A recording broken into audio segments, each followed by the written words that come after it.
This film was part of the first public screening given by the American inventor Thomas Edison. The audience were very impressed. "Vivat Edison," they shouted. It should have been "Vivat Birt Akers," the man who actually filmed it at Dover. Birt Akers was a photographic printer from London, seen here filming the Derby in 1895, year one of cinema history. Akers teamed up with a scientific instrument maker, Robert Paul, and together they produced one of the world's first practical movie cameras.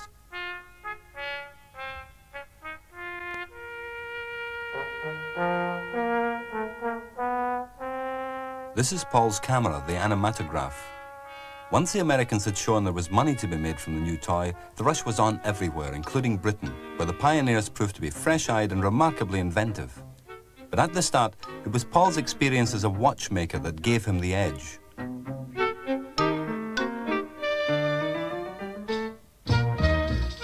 At first, they showed films to learned societies as a scientific curiosity, but Paul soon found subjects which took the public's fancy and money. When the French pioneers, the brothers Lumiere, first showed at the Empire Leicester Square, film had become part of a music hall program. Robert Paul was already showing at 5 other London music halls a night. Through the music hall circuit, the new invention spread to other British towns. Local enthusiasts copied the equipment and set about making their own films. And in the beginning, movement was enough.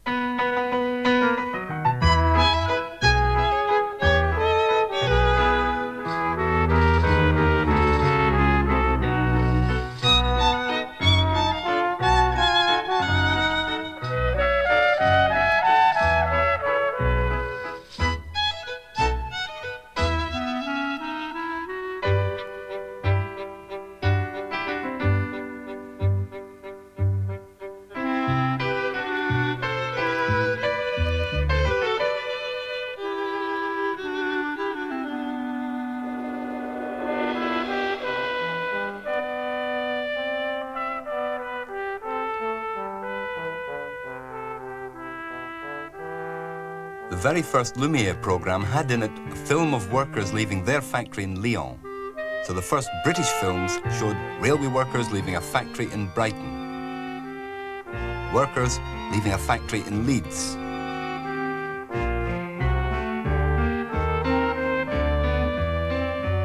mill workers in an unidentified northern town, and workers leaving Vickers shipyard.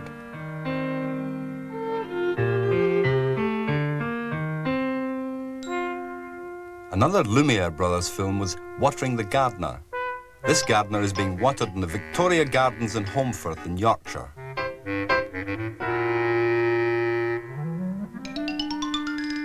And of course, in Britain as everywhere, the panorama from the front of trains and the tops of trams.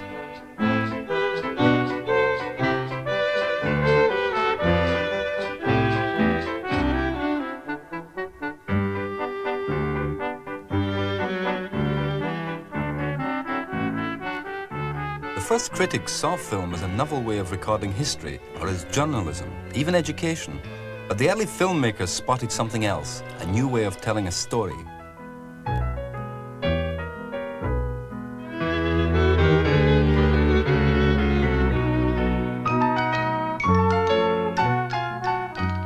The man is filmmaker George Albert Smith, who came from Hove, and the lady being kissed in the tunnel is played by his wife, an actress in pantomime and music hall. George Albert Smith had been a portrait photographer, and he was a member of the Hove Photographic Society. He started making films in February 1897, and he kept detailed accounts. 16th May, train to Southwick, futile paddling. 17th May, ditto, unsatisfactory. 18th May, ditto, satisfactory. Smith combined his flair for location photography with his wife's music hall expertise.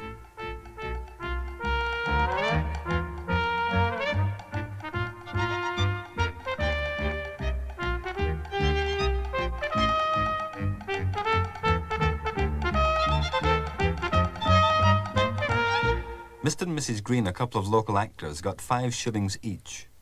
And in the following week, Smith was paying 2 performers in his next film, The Miller and the Sweep. And he also forked out 3 shillings to the owner of the windmill above Hove.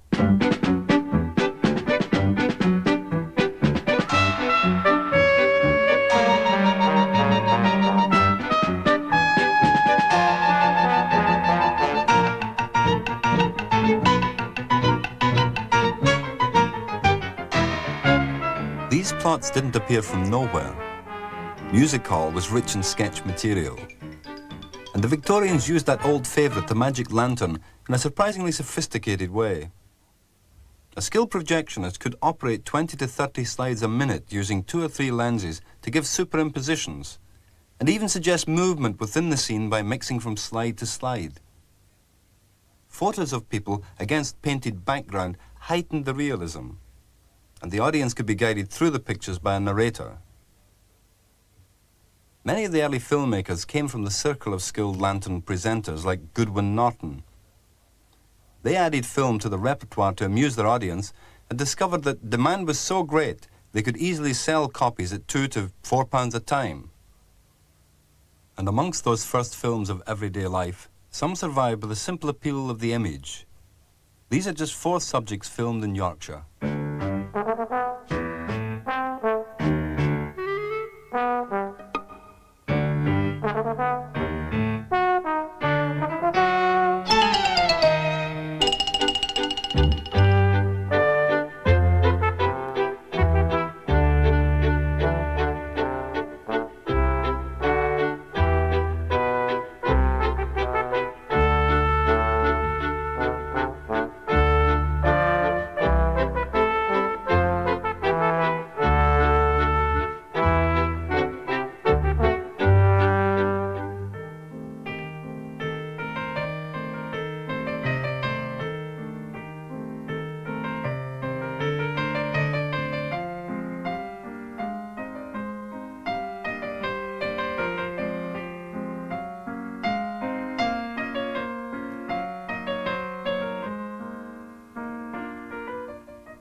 There were 3 groups queuing up to buy films.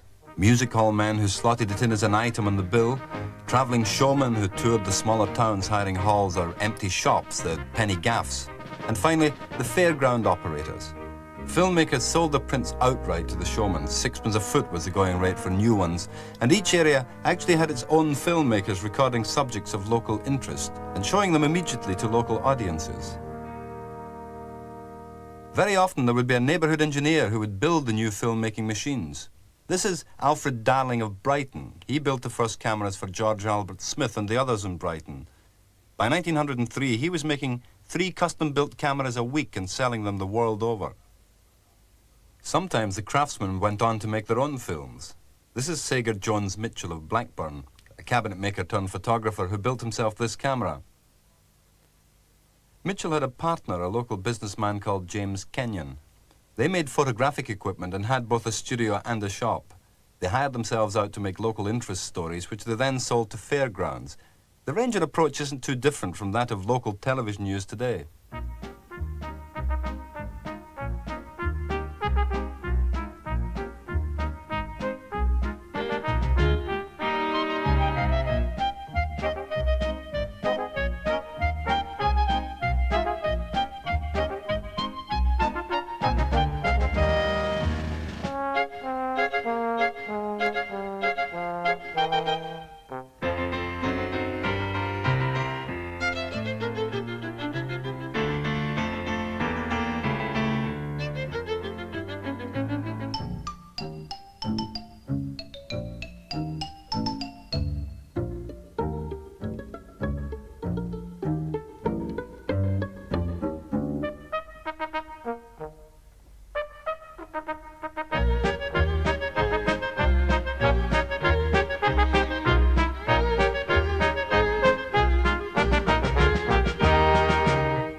Fire brigades rushing to the scene of the fire were a favourite. Not only was the scene dramatic, but it also represented to the industrial poor, who now formed a major part of the cinema's audience, a newfound civic pride and a kind of progress. Filmmakers approached the subject in their different ways.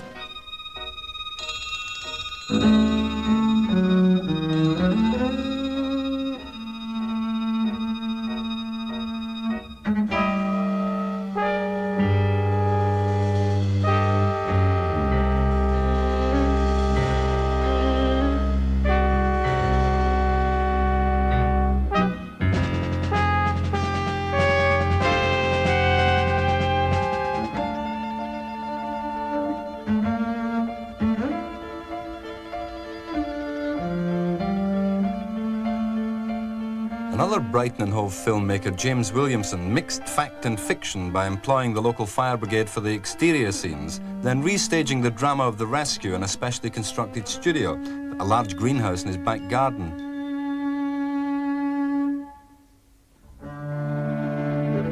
Williamson puts these two elements together, then adds a third by setting the story in an empty house. Authenticity obviously mattered to him.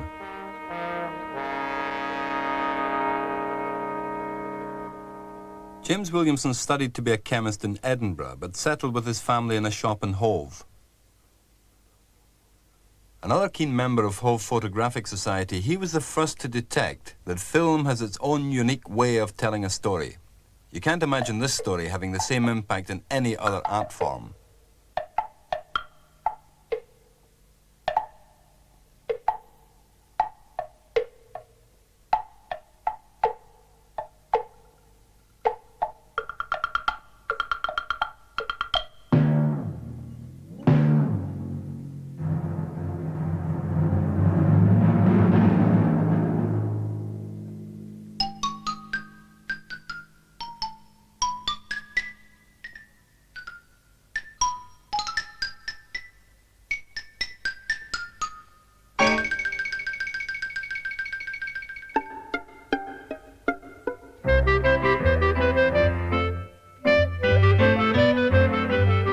Williamson's early films are the freshness and approach of the best home movies.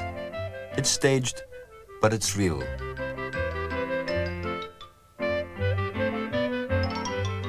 It's a record of a happening, true at least to the experience of family life.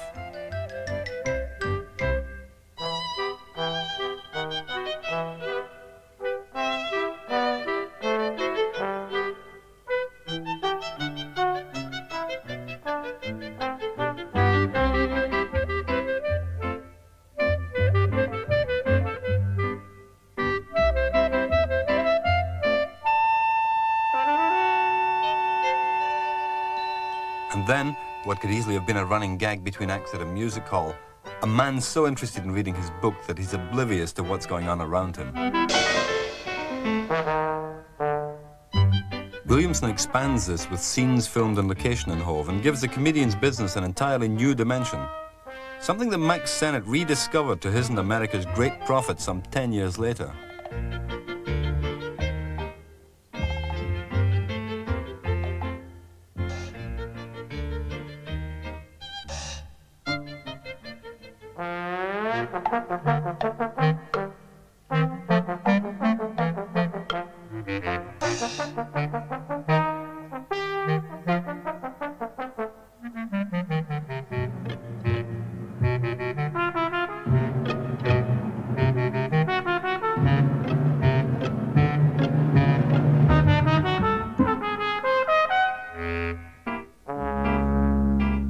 The camera's ability to deceive, to trick and to distort was exploited, all in the name of entertainment. A succession of dummies were subjected to terrible disasters, blown up, eaten up, taken apart, or just plain run over. The Victorians had a morbid streak, but the scenes also reflected the newspaper tirades of the time against the infernal combustion engine and the proliferation of cheap hackney carriages.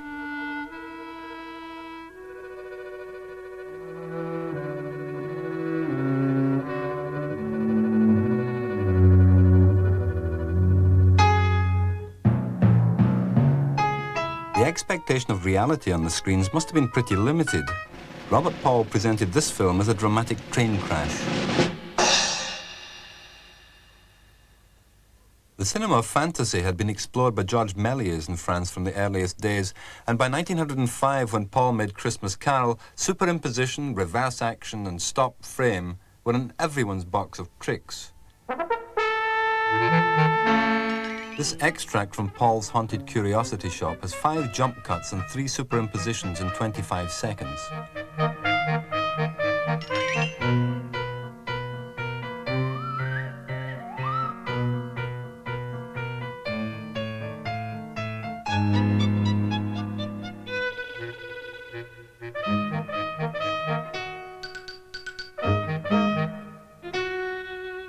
Frank Mottershaw of Sheffield shunned the clever stuff. He was a coal merchant whose hobby of photography became his life's work. He gave illustrated lectures on the beauty spots around Sheffield, and his eye for landscape clearly influenced his choice of film locations.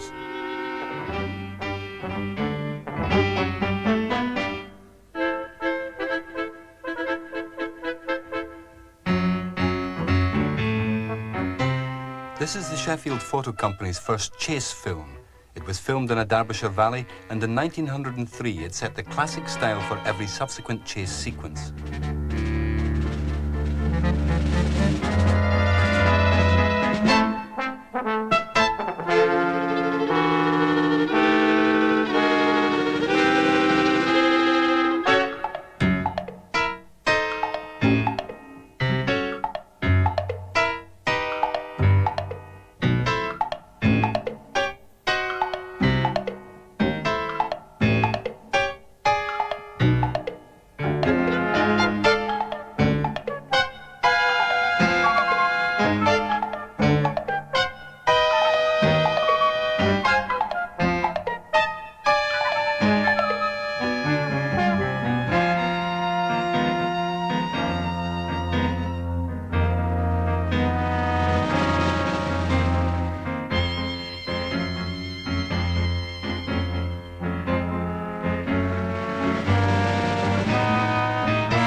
The Sheffield Photo Company was a family business.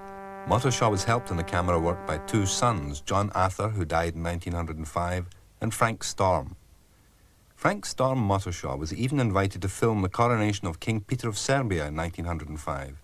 Frank wrote, "At first, I had a little trepidation bearing in mind the horrible murders of a few months ago and stories of bombs and bandits. Accordingly, I set out for Belgrade, armed with 6,000 feet of film and 2 fully loaded revolvers. Leaving my hotel on coronation morning, I found Belgrade early astir. Serbian peasants in their most picturesque costumes, flags and bunting were in evidence everywhere, much in the same way as a British coronation." It was a golden age for British filmmakers. They took on more staff and put up studios, and hundreds of prints were made of each film. The export side flourished. Prints of this film, Mixed Babies, went for 6pence a foot, and over 300 were sold.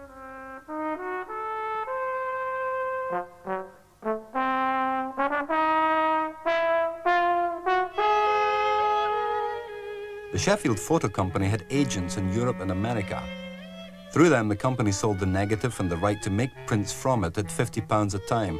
It was an easy market to crack because America was suffering from a shortage of film, to say nothing of the fact that the British product was good.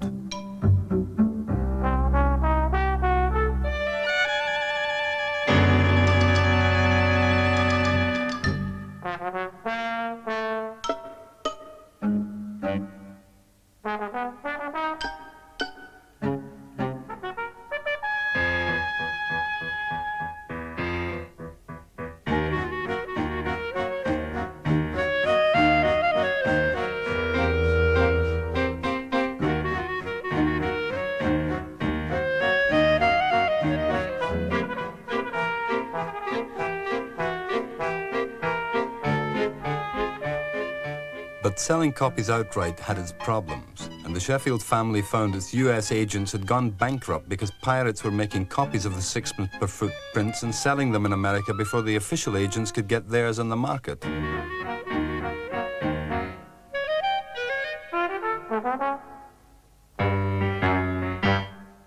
In the years before the Great War, the world was hungry for films.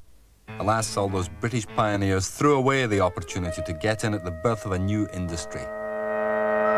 They thought film production was just too unpredictable. Mrs. Mottershaw pressured the Sheffield Photo Company to concentrate on the retail trade, and she won. Most of the early British enthusiasts went the same way. By 1914, James Williamson in Brighton was processing and manufacturing equipment only. Sager Jones Mitchell up in Blackburn turned to selling photographic supplies.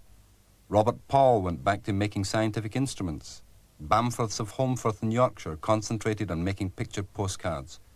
Williamson wrote to the Bioscope magazine in 1910 that he didn't much like the way the film business was going. He preferred to deal with customers as he's always done, across the counter.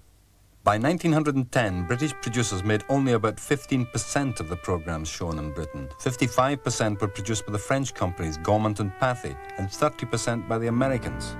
By 1914, the Americans had 60% of the market, and the British film industry never did live up to its youthful promise.